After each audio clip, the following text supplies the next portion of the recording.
शमसून खुदावंद के नज़ीर थे क्योंकि उनकी पैदाइश से पहले ही खुदा ने उन्हें चुन लिया था। शमसून के बाप का नाम मनोहा था और उनकी माँ बांझ थी, लेकिन शमसून की माँ और बाप को फरिश्ते ने शमसून की पैदाइश के बारे में बताया था और ये भी कि वो ना कभी ना ही कोई नशे की चीज खाएंगे, ना कभी उनके सर पर उस्तरा फेरा जाएगा, यानी उनके बाल नहीं कटवाए जाएंगे। शमसून जब बड़े हुए, शमसून ने तिम्नत में एक औरत देखी जो फिलिस्तियों की बेटी थी और उससे ब्याह किया। मगर एक ज़ियाफत में शमसून की बीवी ने शमसून की पूछी गई पहेली का जवाब शमसून से जानकर दूसरों को बता दिया। इस सबब से वो गुस्सा हुए और शमसून ने 30 लोगों को मार दिया और वो वहां से चले गए। उनकी गैर मौजूदगी में लड़की के बाप ने वो लड़की उनके रफीक को दे दी। शमसून जोरावर शख्स थे और खुदा की रूह उन पर नाजिल हुआ करती थी।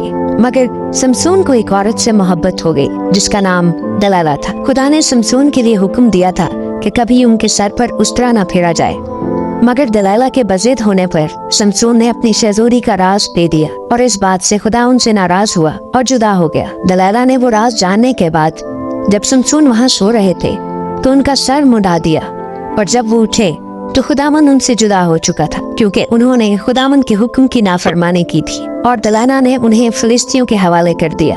मगर मरने से पहले जब उन्हें सतूनों के साथ बांध दिया गया ताकि उनके साथ खेल किया जाए, तो शमसून ने दुआ की और खुदावंद ने उन्हें जोर बख्शा और वो सतून जिनसे उन्हें बांधा गया था, उन सतूनों पर वो घर खड़ा था। शमसून उन सतूनों को पकड़ कर झुके और वो घर जो उन सतूनों पर कायम था गिर गया।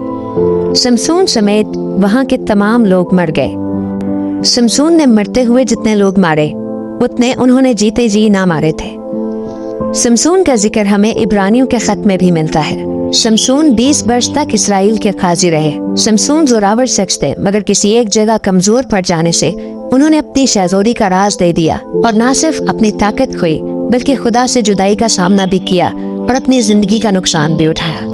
आप जिस कदर भी जोरावर हैं, आपका दुश्मन बहुत चालाक है। अपने आप को मोहतात रखें, खुद को संभाले रखें। आपकी ताकत का राज, अपने जोर का राज किसी को मत बताएं। खास तौर पर जो आपकी कामयाबी और आपकी तरक्की की बातें हैं वो दूसरों से बयान ना करें, ना ही अपने राज दूसरों को बताएं, बल्कि खुदा के हुजूर वफादार रहे। खुदा ने जो आपको दिया है उसे महफूज रखें। दुश्मन आपसे छीनना चाहता है, ना सिर्फ वो ये छीनना चाहता है जो खुदा ने आपको दिया, बल्कि आपकी जिंदगी को भी तबाह करना चाहता है और आपसे खेल खेलना चाहता है।